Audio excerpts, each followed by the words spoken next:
Go ahead and type your name in the chat window. Let us know where you're watching from, maybe the name of your church, maybe what you do at your church. My name is Matt McCoy, and I'm coming to you from the Loop Community headquarters in Chicago.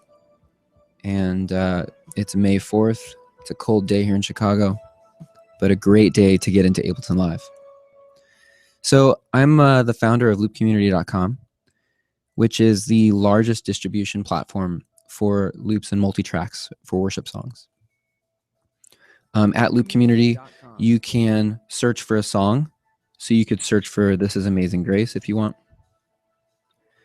And you can then choose what version of This Is Amazing Grace you want, Bethel, Phil Wickham, etc. We sell community tracks. So we sell tracks that are basically made by worship leaders from all around the world. If you're someone who creates your own tracks, you can come to Loop Community, upload and sell them, and share them with churches all over. It's a great way to kind of get your music heard. We also sell original master tracks, which these are the actual tracks directly from record labels. We partner with Bethel, Fair Trade, Phil Wickham, Vertical Church Band, Meredith Andrews, Word Records, all sorts of record labels to bring you the original tracks. And so that's an option for you. We also have an app that you can use to run all your tracks. It's a free app for iPhone and iPad, and it's a great way to get going with this if you have never run tracks before, so check that out. We also sell a controller called Looptimus, which I'm going to show you a little bit later. Best foot controller for running tracks in your live performance. We also sell patches for songs, which we'll talk about that in another webinar. So anyways, what we were doing here is I was just playing you a track. Here's one by Andrew Naismith. This is a track created for Touch the Sky. And what we're going to do today is we're going to talk about how to run tracks in worship. And we're going to use software called Ableton Live in this webinar. There's so many different ways to do this, but I think Ableton is a really great piece of software to get you going in running tracks. Loopcommunity.com. So if you let us know in the chat window if you use Ableton Live currently. What we're going to do is we're going to really just do an intro beginner level course here on how to use Ableton Live in your worship set. So I'm going to go over to Ableton Live, and here's some things to know about Live. It works on Mac and PC. Works exactly the same on both. There's 3 different levels. There's intro, standard, and suite. Everything I'm going to show you today, you can really do with the intro version. Intro version starts at $99. So it's not crazy expensive to get into this. If you're going to start doing a lot of recording and creating your own tracks, then you might want to get into standard or suite. But if you're just wanting to run tracks, at least just as a beginner, intro is a great way to get started, and you can always upgrade later if you want. If you'd like, you can actually purchase Ableton Live from our website. If you go to our site and go to store, and then go down to software, and you can purchase Ableton Live 9 intro right here, $99. Or you can also get standard and suite too if you want. So anyways, let's go back and look at Ableton Live. And I'm going to just, let's go and just play a track in the background. So we've got something. I'm going to go to Cornerstone. Let's just say we're looking for a Cornerstone track. And here's one that Loop Community made. We'll hit play. And we'll listen to that as we go. Okay, so Ableton Live, once you open that up, you will have a screen that looks like this. So when it first opens up, this can look really intimidating and scary, but it doesn't need to be. It's actually very easy to use. So it kind of looks like Microsoft Excel, right? Where there's like a grid, there's columns here, and there are rows that go across. First thing we're going to do is we're going to hide the stuff we don't need for today. So this reverb and delay track, you can just hit the delete key to delete those, or you can hide them by clicking these little icons down here.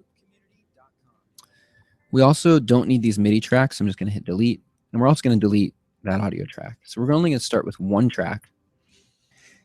And this view that we're looking at is called session view. And this is a great view for running tracks live. And it's a very popular view to run tracks. There's another view called arrangement view. If you hit the tab key, or if you go over here and press this little icon in the top right corner, if you hit that, this will take you to arrangement view. And this looks like your standard recording software, right? Where your audio tracks go from down a timeline from left to right. So you could rename these to, band, or sorry, you could rename these to like drums, bass, etc. This view, you can run tracks in this view, and it's also a great view to run tracks in, but you don't really, today we're going to talk about session view. So I'm going to hit tab. Maybe another day we'll go into arrangement view. So, okay. Once you're in session view, you've got tracks, which are these vertical columns here, and you could name those your instruments, but you also have what are called scenes, these rows that go across horizontally. Think of a scene as a song. So this is your set list here. We've got 8 songs currently in our set list. You can delete those, or you can add more if you just use Command I or right click and go to Insert Scene. You can add songs to your set list. Let's just start with, we're going to do a set list of 4 songs. And I'm going to go ahead and do something just in case it's hard for you to see. I'm going to go to Look and Feel. I'm going to go to Zoom. I'm going to make this just a little bigger for you, just in case. You can also make sure you're watching full screen. Okay, so I'm going to close I/O, which is in and out. It's going to close the in and out settings for those channels.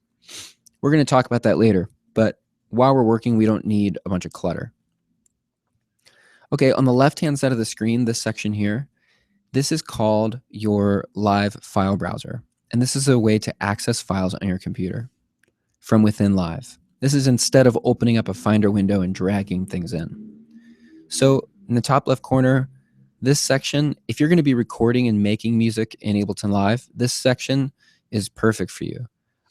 This is where you'll find sound effects. This is where you'll find like drum sounds. This is where you'll find different instruments, audio effects, MIDI effects, your third-party plugins. This could be a whole other webinar. It'll be about how to create your own tracks in Live. But what we need is down here. This is called Places. And these are basically shortcuts to files on your computer. So I have a folder called My Worship Songs on my computer. And you can always add another folder or a shortcut to somewhere on your computer by just clicking Add Folder. I have a folder called My Worship Songs, and we're going to go into Premium Tracks. And these are the 3 songs that I have. So our first song that we're going to do is Real Love. So on row 1, I'm going to right click, go to Rename, and call it Real Love. Second song, I'm going to right click, rename, and call it, let's do Lion and the Lamb. The third song we'll do is I'm going to right click, and we're going to do Cornerstone. And the fourth song, we don't have tracks for it, but we do want to play to a click. So I'm going to call this Revelation Song. Okay, so now let's go ahead and start with a clean slate here. And we've got 1 audio track. You can add more audio tracks by going to Create, Insert Audio Track. So we're going to start with 1, and I'm going to call it Cues. And this channel is where we're going to put all of our band cues. One of the great benefits of playing with tracks is that all of our tracks from Loop Community come with band cues. And this is a little guy that says verse 2, 3, 4, or chorus 2, 3, 4. And it helps your entire band stay together and everyone knows exactly where they're going next. It's a huge benefit of playing with tracks. It's a great way to make your volunteers feel really prepared and like they know what's actually happening and they're not having to guess what your signals and your hand motions and your smoke signals are. So this is like a little band director that everybody can hear. This is the channel where we're going to put all those. So let's go to Real Love. And you'll notice in this folder, we've got a bunch of WAV files. These are the files that you get when you download tracks from Loop Community. It says the song title name, so Real Love. 140 is the tempo. D is the key of the song, and then it says what that file is, drums. That's just how we name all of our tracks here at Loop Community. So I'm going to drag the cues file right here, and then I'm going to drag any other file that I want to bring over. So let's just say I want my drums next, and notice that when I drop it, it's going to add a track for me, which is really nice. Drag, drop. Now, let's just say you want to save time. I'm going to just undo that and bring in more than one at a time. Well, you could hold Shift and select all these, deselect the ones you don't want, and then drag and drop. Now, notice that when I drop these in, it's trying to drop them in vertically. We don't want that. We want to drop them in horizontally. So just hold Command and let go. And now it created a bunch of tracks for me. Now, you'll notice too that none of these tracks are named what is in them. If I wanted to get really organized, I could rename all these like this. But I don't think it's super needed right now. So I'm just going to leave it like that. Each of these little audio files has a play button on it. You don't want to use these play buttons, because if you do, this is what will happen. I'm going to hit play, play, play, play, play, play, Verse, play, 2, 3, 4. play. Okay, so all these files are playing right now. They're all going to be playing, but they're going to be playing out of time. And that's because Verse, 2, I didn't 3, press 4. play on them at the right time or all together. So instead of this play button, you want to use the play button that's on the song. And that's going to play all of those audio clips at the same time. So let me hit play. And now Intro, all 2, those 3, files 4. are playing at exactly the same time. Verse, 2, 3, 4. Okay, so now I've got all these playing. You have mixer controls down here where you can solo. If you want to just solo a track and listen to what's happening on that track. You can also mute tracks by just hitting that little yellow button, and that'll mute the track. You can also turn tracks up and down by using this. Pre-chorus, 2, 3, or you can 4. pan tracks if you'd like to do that. If you want to reset it back to default, just click on it and hit the delete key, and it will reset everything back to default. Chorus, 2, 3, 4. There's our little band cue. Cool. All right, so we have our first song. And let's go and look at Lion and the Lamb. So I'm going to drag this in. I'm going to drag in the cues first, and then I'm going to drag everything else in. So, and actually, let's make this one a little bit more realistic. So what would you actually use for your live performance this weekend? Well, I'm playing acoustic guitar, so we don't need that. We have a bass player, so we don't need that. Oh, actually, he just called in sick, so we do. So I'm going to drag that in. We don't have a drummer, so I'm not going to use that. Our electric guitar player is kind of weak, so I'm going to bring these in just temporarily for rehearsal so he can rehearse and hear the parts. Loop, pad, piano, shaker, synth, synth, synth, and tambourine. We're going to use all of that. Hold Command and drop. And now let's go ahead and hit play and listen to what this sounds like.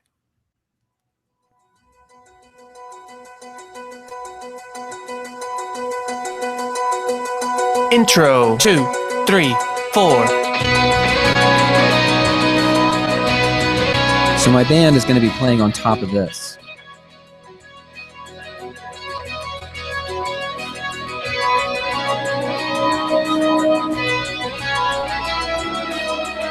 And just for the sake of this demo, I'm going to bring the drums and acoustic back in, just because we don't actually have a full band in this training, obviously. Let's go ahead and look at Cornerstone. I'm going to drag in the cues file first, and then let's go and just drag everything in. I'm going to hold Command or Shift, deselect what I don't want, and drag everything in. And let's hit play. Intro, 2, 3, 4. Awesome. There's a pad there. There's a piano. There's a nice pad. This is your master fader. It turns everything down. I usually leave the master fader at Verse. 0. 2, 3, 4. Cool. Now, if you want, you can color code this stuff. So you can right click on Real Love and let's make this orange. Let's make Lion and the Lamb blue. Let's make Cornerstone yellow. And unfortunately, you have to hold Shift and select all the clips. I wish it changed the colors of all the clips in the row, but it doesn't. So you have to go ahead and just do that manually, but it only takes a second. But I think that when you color code this stuff, you can color code the track titles as well. I feel like it's a lot easier to just visually see, especially if you're on stage and you're looking down quickly at your computer to see what's happening. Now you can kind of see it by color. And let's make Revelation Song this color, salmon. All right. So let's go ahead and talk about, we don't have a click right now. So there's no metronome. The reason I didn't bring in the actual click audio here is because I like to use the built-in Ableton metronome. You could use the click audio if you want. That's just a wave file. But I prefer to use the Ableton metronome, which is up here in the top left corner. This is the Ableton metronome control center here. You've got a tap tempo. You can tap in a tempo. You can click and drag here. You could type in a tempo and hit enter. Intro. 2. This button right here will turn the metronome on and off. And this is your time signature. So we're at 4/4 right now. So let's go ahead and set the tempo to like, I don't know, 125 and hit play on, let's do Real Love. So you can hear the metronome, that's good. 3, 4. The problem though is the metronome's not in time with the track. Verse. Does anybody 2, 3, know why? 4. The reason is because Real Love is supposed to be playing at 140, but the metronome is playing at 115. So we need to set the metronome to be 140. All you do is right click on Real Love and go to Edit Launch Tempo. Launch is the same word as play. So I'm basically saying, okay, when I play Real Love or launch it, change the metronome to, I'm going to type in 115. Oops, not 115, 140. Again, I know that from the file name. So let's hit play. Intro. 2, 3, 4. There we go. Now it's nice and in time. Verse. 2, Notice 3, that if you 4. change the tempo here, it gets off the track. So you don't want to do that. Now, if I hit play on Lion and the Lamb, it's still going to be whatever I last told it to be. So we need to also set the tempo for Lion and the Lamb. Right click, edit launch tempo, change it to 90. Same thing with Cornerstone. Right click, edit launch tempo, 72. Now you might also, for a slow song like this, you might want to add the eighth notes into the click. So instead Intro. of 2, 3, 3, 4, you've got 1 and 2 and 3 and 4, right? So all you do is right click and go to edit launch time signature. And you could change it to 2/8 or 4/8, whatever, and it'll sound like this. Intro. 2. Cool. So 3, now your metronome is a little 4. easier to follow for your drummer. You can make this really do this really fast. Let's do this Revelation Song. If you're just typing in Revelation Song from the beginning, you can do Revelation Song. This is for all you shortcut nerds out there. Revelation Song semicolon 76 BPM semicolon 4/8, and we'll get something like this. Perfect for Revelation Song. Okay, so we've got our set list now, and you can rearrange these songs however you want. So let's just say you decide that you want to now do Revelation Song second. Just drag it up there, and it moves all the tracks with it. Let's just say you want Cornerstone to be third. Now it moved all the tracks with it. I'm going to put it all back to how it was because I actually like that set list. Maybe I'll use that this weekend. Okay, so we've got 4 songs in our set. Let's just say that you want to mute or turn down a specific audio file. So let me hit play on Lion and the Lamb. And let's just say, let's get it playing first so I know what. Intro. 2, 3, 4. Okay, so let's just say you're like, okay, these guitars here are way too loud, so I want to turn them down. Well, you could turn them down here, like that. The problem, though, is that these faders affect everything that's in this track column.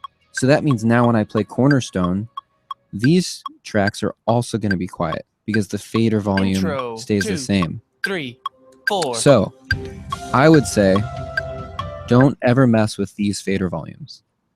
Instead, if you want to turn an individual track down, double click on it and it brings up the clip overview window down here. And you can adjust the volume right here of that individual audio file. So click it, bring it down, turn it up, whatever you need to do. Let's just say you want to mute one. Same thing. Instead of using this mute button, you want to right-click on the actual clip that you want to mute and go to deactivate clip. So we're basically saying, make sure that this clip is deactivated, so it's not going to play. So let me hit play. That clip's not going to play, and these are going to be quieter. Intro, 2, 3, 4. If I reactivate this clip, it's not going to be playing because I didn't play it from the beginning. So let me show you something else. I'm going to set all this back to how it was. Those are all reactivated. Let's just say you get a song that ends up being really quiet and you want to really raise the volume of everything. Well, all you do is I usually hit play on a track, and then I hold shift and I select all of the clips. And now I can turn up the volume of all the clips right here. Intro, 2, So check 3, this out. 4. I want to turn them all down. Now they're all quiet. So I'm adjusting the gain on all those tracks. And I'm looking at the master fader. Verse, 2, 3. I don't want it to be in the red the whole time. It's okay if it's in the red every once in a while, but I'm wanting that to just be really hot. So it's a high signal. And I look at that with all my tracks. So if I hit play on Real Love, Intro, 2, 3, 4. I want all my tracks to be hitting Verse, pretty 2, high 3, up here. 4. So you can skip ahead in a track by just clicking on the bar counter here and scroll ahead, and I'm fast forwarding. This is also really helpful for when you're in a rehearsal.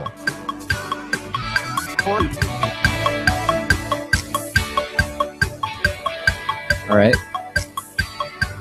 And then if I want to adjust the volume, select everything, bring it down. Verse, 2, 3, 4. Now, you also can, if you really want to, you can add an audio effect.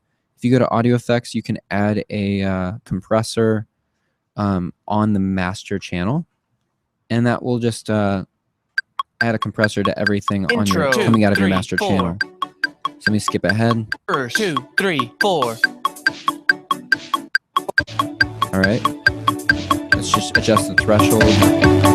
Boom. Now it's really hot. Anyways, Chorus, 2, that's 3, getting 4. you know, geeky and nerdy here because we don't need to do all of that. But okay, so let's just say now you're in rehearsal and you want to change the tempo or the key of a track. What we're going to do is we're going to use a feature called warping. Warping is a way of time stretching audio. So speeding audio up, slowing audio down, changing the pitch without it losing its quality or its timing. And Ableton Live is really good at that, mainly because this software is designed and built for DJs. So if you've ever heard a remix of two songs and somehow they sound like they're in the same key all of a sudden, in the same tempo, they're probably using software like Ableton Live. And we get to use that in live performance to warp or change the timing or the pitch of our tracks. So to warp, let's just say we're going to do this with Cornerstone. I get into rehearsal and I'm like, wow, Cornerstone is really high. I need to bring it down so I can sing it. First thing you want to do is set the tempo in the top left corner to the original tempo of the song. So this will be 72. Then I'm going to double click on a track, and we're going to do just one track at a time because I'm going to show you what warping does. Let's find the drum track. Here's something that's good enough. There's a button down here that says warp. If you press this, when you zoom in on it, what it did is it went through and it analyzed the audio and it found all of the downbeats and it added these warp markers. Now that it has warp markers where it knows where all the downbeats are, see that? It knows how to speed it up and slow it down and keep it all glued together. So instead of doing each one at a time like this, because that would be the worst, we're going to hold shift, select all of these yellow clips and hit warp. The thing I'm also going to do is change this to complex. This is the warp mode. Complex just sounds a lot better. It uses a better algorithm for stuff like synths and pads. If you're just warping a drum track, you could just do beats. But since we're warping all sorts of stuff, guitars and things, we're going to change that to complex. Now that it's warped, I can press play, and now check this out. While it's playing, I can change the tempo. 3, 4. And it stays in time. Pretty amazing.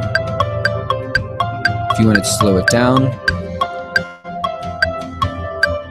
Verse 2. Cool, right? 3, 4. So now you could set the tempo over here to whatever it is that you want to play it at that Sunday. Now let's just say you need to change the key. There's a little button down here at the very bottom called transpose. This knob goes up half steps and down half steps. So each half step you move, or each number you move, is a half step. So I'm going to select all the tracks. Now, if you wanted to get really, detailed with this, you could only select the ones that need to be pitched, because you don't necessarily need to actually transpose a drum track.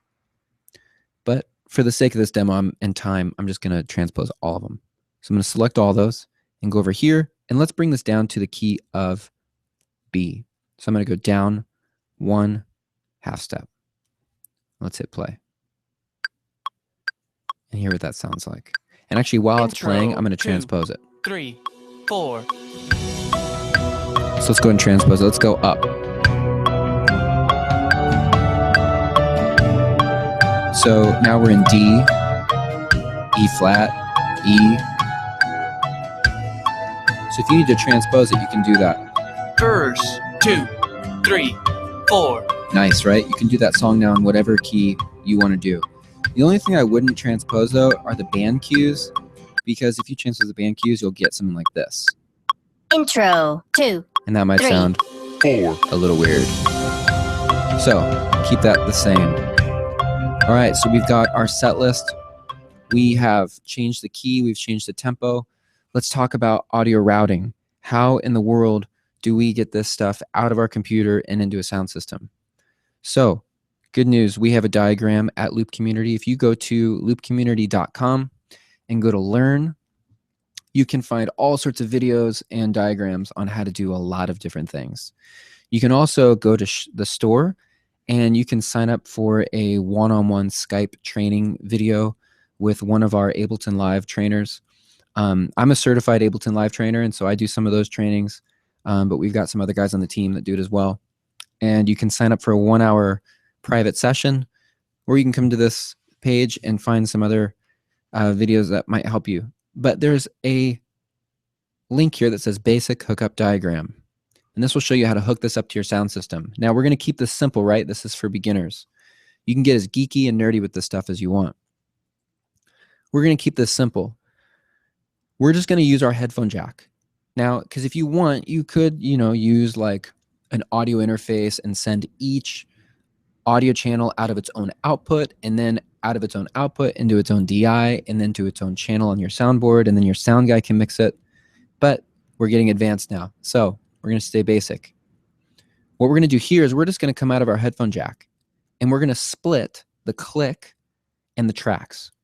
So the click, what we're going to do with the click and the cues, because we don't want the congregation to hear that, we're going to split it, and we're going to pan it left. So it's going to come out of the left-hand side of your headphone jack.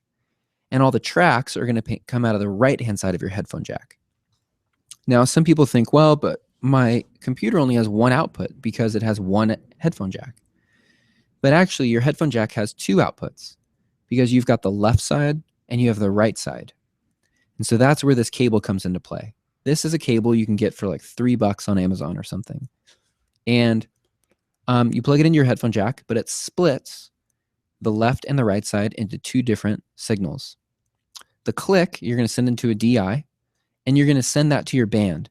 Your band is going to need to hear the click somehow. And at minimum, your drummer. Not everybody has to hear the click, but as long as your drummer hears it, you're good. The loop or the tracks, that you're going to send to your front of house and have them turn it up in the sound system. You have to start thinking of this as another instrument in your band. So this is how you set it up technically, or, with the hardware. But how do you actually route? Whoops, I just opened Photoshop. How do you route the audio within Ableton Live? In the bottom right corner, there's a little button that says I/O. I'm going to hit that. In and out means, well, I/O means in and out. And what it did is it opened up all of the in and out settings for each channel. We're going to keep this very simple. The cues track, we want to have that go out of the left-hand side of our headphone jack. So what we're going to do, we're not going to use these pan knobs, because the problem with these pan knobs, if you pan something left, it's only going to be sending the left-hand side of this audio file. But you want the full audio file, both left and right, to go out of the left-hand side of your headphone jack, if that makes any sense. So we don't use the pan knobs. Keep those centered. The cues file, we want to go out of the left-hand side of the headphone jack. So I'm going to change this where it says audio to, which is basically saying where is the audio going. We're going to change this to go to external out, and we're going to make that 1. 1 is the left-hand side of your headphone jack. 2 is the right-hand side. The click is also something we want to send left. And the click goes out of over here, what is called cue out. And you're going to change this to 1. So the click is going to go out 1. The cues are going to go out 1. This little blue headphone knob right here, this adjusts the volume of the click. So you can hit delete and it will set it back to 0. I like to keep it right there. Now, all of your tracks are going right now to what's called the master. And the master is going out 1 and 2 right now. So we're going to set the master to go out 2. So all of our tracks are going out to the master, which is going out 2. The click is going out 1, which is the left-hand side. And cues are going out 1. And that's it. We're good to go. So let's hit play and you can hear it. You can maybe hear it panned on the video. I'm not sure. For me, I can. I can hear that the click is on the left-hand side of the audio and the tracks are on the right-hand side. Intro 2, 3, 4. So for the rest of this demo, we don't want to listen to it like that. So I'm going to switch it all back to 1 and 2. Very nice. Cool. Now, that's how you set up the audio routing. Now let's talk about how do we control these tracks? How do we actually, control these in a live performance? So this is really, there's a ton of different ways you can do this. And what's also awesome is that there's really a ton of ways you can do everything I've been showing you today. This software is so powerful and you can do so much with it and in a lot of different ways. Another way to run tracks is an arrangement view. And it's a great view for that. And we can talk about that in another session. But the session view is really a good way to get started. So if you go to a concert, if you go to a church somewhere, you will probably see a computer up on stage. And sometimes you'll see the computer down at the foot of the worship leader. Sometimes you'll see the computer back by the drummer. Sometimes you'll see the computer back by the keyboard player. Let's just say that for you, you want to have the computer back by the drummer. Well, what you don't want to have happen is your drummer to in between songs have to reach over to his computer, move the mouse, and then click play. Well, what you could do is set up keyboard commands. This could work for your keyboard player too. In the top right corner, there's a button that says key. if you hit that, anything that you see that turns orange can be assigned to a key on your computer keyboard. So I'm going to go ahead and click on Real Love, and I'm going to make this 1. So you can see that 1 was assigned to Real Love. Lion and the Lamb is going to be 2, Cornerstone is 3, and just for kicks and giggles, Revelation Song is going to be R. Just showing you that you can assign any key to anything here. Now, when you close out key and then make sure this little guy's off, when you press a key like 2, it'll start song 2 automatically. If you hit the space bar, it'll stop your tracks. If you hit 3, it'll start song 3. If you Intro hit 2. R, it'll start Revelation Song. Cool. Now let's just say you're someone who doesn't want to have to use your hands. You are a guitar player and you want to control the tracks. And this is what I prefer to do. Well, then you can use something like the Loops foot controller, which I was showing you at the very beginning. If you go to looptimus.com, you can check out this foot controller. We designed this specifically for worship leaders. I got tired of not having a good controller to use. And I also got tired of complicated controllers. The last thing I need is more complication in my life. And when I'm leading worship, I definitely don't need any complication. So I was like, you know what? Forget this. I'm just going to design the easiest foot controller there is for Ableton Live. And so that is what Looptimus is. Check out looptimus.com for more information on this. But I have one here that I'm going to show you. So let me go back to Ableton Live, and I'm going to pull up my video. This is the Looptimus foot controller here. And I also have a volume pedal plugged in to the back. And so what I'm going to do is I'm going to show you, first of all, how this all works. So the Looptimus has next and previous buttons, which lets you cycle through pages, or what we sometimes call banks. So we're going to plug this expression pedal back in. Here we go. So the Looptimus has what are pages or banks, and there's 20 pages. Each page has 1, 2, 3, 4, 5, and 6. So, or A, B, C, D if you want. So what you could do is you could have page 1, and this could be song 1, song 2, song 3, song 4, song 5, song 6, and then stop. Another way you could do it is you could do a song per page. So I could be page 1, which is song 1, start, and then stop. And then go to the next song, song 2, start, stop. And then song 3, start, stop. Song 4, so forth. So let me just show you how to set this up. If you go to Live Preferences, under MIDI, Looptimus should show up here, and you just make sure that Remote is turned on. Remote is basically saying use Looptimus as a remote control. So that's what we're doing. All right, now just like we did with key mapping, I'm going to turn on MIDI, and now anything that you see that turned blue can be assigned to a button on Looptimus. So let's click on Real Love, and I'm going to make it this button. Whoops, there we go. You have to click on Real Love. And then I'm going to click on Lion and the Lamb, and I'm going to make it this button. And Cornerstone is going to be this button. And then Revelation Song is this button. And then my global stop button up here is going to be stop. And then let's also hook up this expression pedal. I'm going to click on this master fader. I'm going to move the expression pedal. And then now my expression pedal can turn up the volume of the tracks. And then this will start the tracks. So obviously I would use my feet, but I'm just doing this for the demo with my hands. So I'm going to hit play. I could Intro 2, 3, 4. I could, turn up, turn down the tracks here if I want. Verse 2, 3, 4. When that song's done, I could hit stop and then hit song 2, and it starts song 2.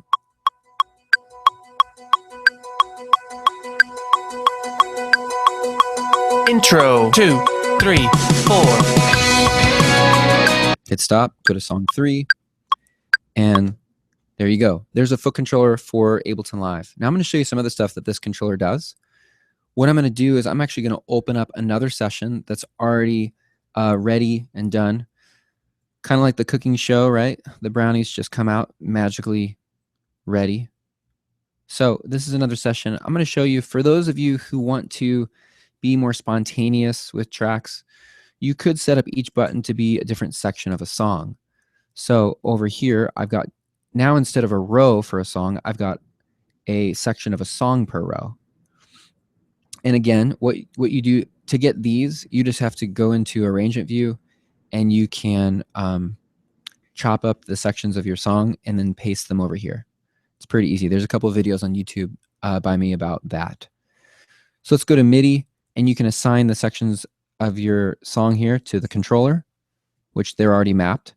So I'm going to go to song 3, which I think is Forever Rain. And here goes Forever Rain.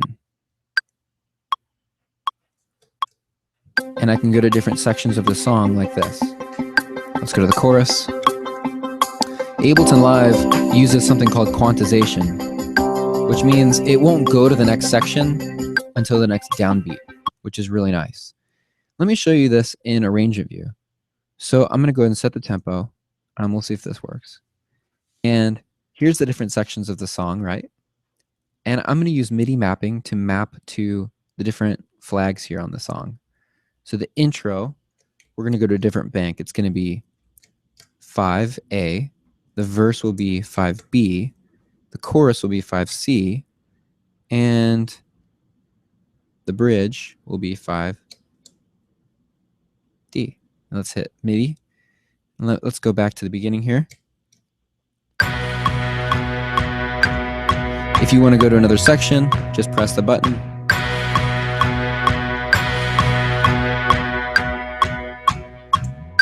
Back to the intro. Cool, right? So you can actually jump around to the different sections by just using Looptimus. So let's go back. Let's try this again. I'm going to do the beginning of the song is going to be this button. The verse is going to be this button. And I think it's because I'm actually trying to accidentally move to the expression pedal. That could cause problems. Here we go. And there we go. All right, so now this is going to start the song. And if you want to go to the verse, just hit the verse button. And then go to the chorus.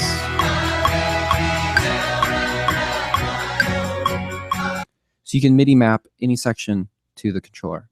Another great feature of Looptimus is pad mode. If you go into pad mode by holding down the stop button for a few seconds, this will take you to pad mode. And pad mode now, the next and previous buttons let you choose the key of your song. So let's just say we're going to go to the key of C. And now buttons 1, 2, 3, 4, 5, and 6 are going to play pads in that key. So you could use this for a transition in between songs. Hit 4 and it's going to play the 4 chord, which is F, or the 5 chord, or back to the 1 chord.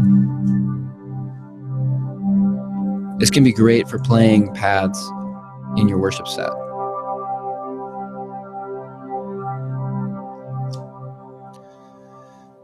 So, this is a intro 2, 3, 4. Let me turn this down a little bit. That hopefully gives you a good overview of how to use Ableton Live in your worship set. Check out Ableton Live in the Loop Community Store. It's $100, and it's a good way to get going. You can actually go to ableton.com and download a 30-day trial, and they let you try it out, the full version for 30 days. So that might be even a good way to get started. And then if you're looking for where to actually buy tracks, go to loopcommunity.com and search for a song that you want. You can go to browse all tracks, and you can find a song that you want. Let's just say you want This Is Amazing Grace by Phil Wickham. You can go here and you can see that these are the actually original tracks here for Phil Wickham. Or here's tracks that Loop Community created that you can download. We call these premium tracks. They sound exactly like the original recording. or you can also download community tracks. And these are created by worship leaders from all over the world. So all of our tracks are fully licensed. We take copyright extremely seriously here at Loop Community. And so you can guarantee that any track that you're downloading from us has been fully licensed from the record label or the music publisher.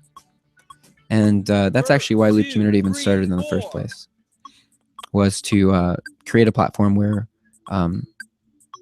the distribution of loops that worship leaders are making all over the world could be legally shared with other people. And so that's what Loop Community is here for. So if you guys have any questions at all, check out the Learn section on our website. You could also check out the Community section.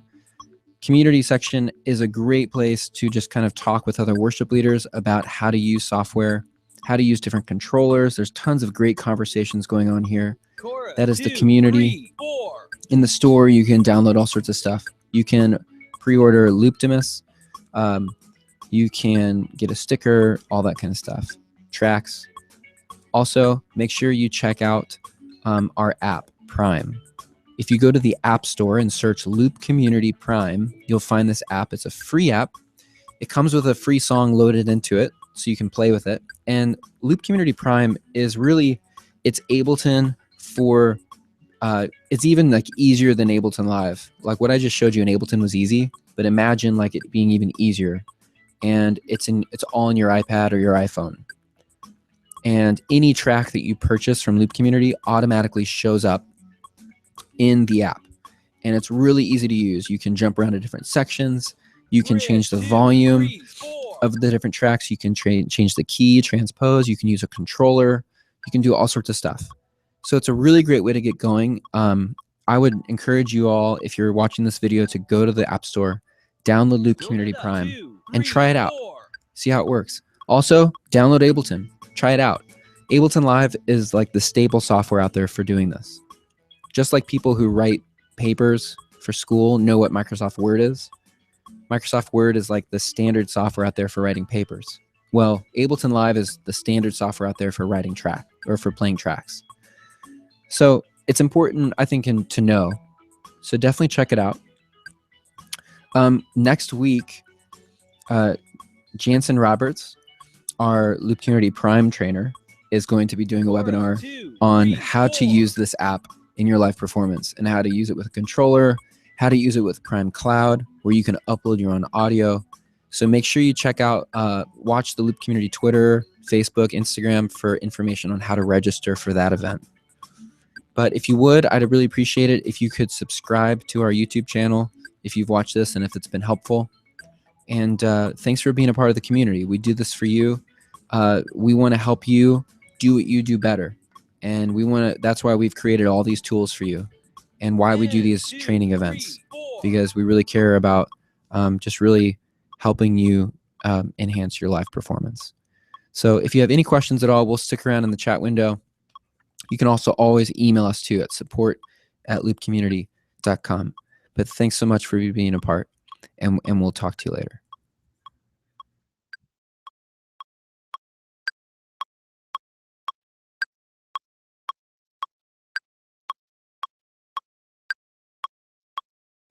One, two, three, intro.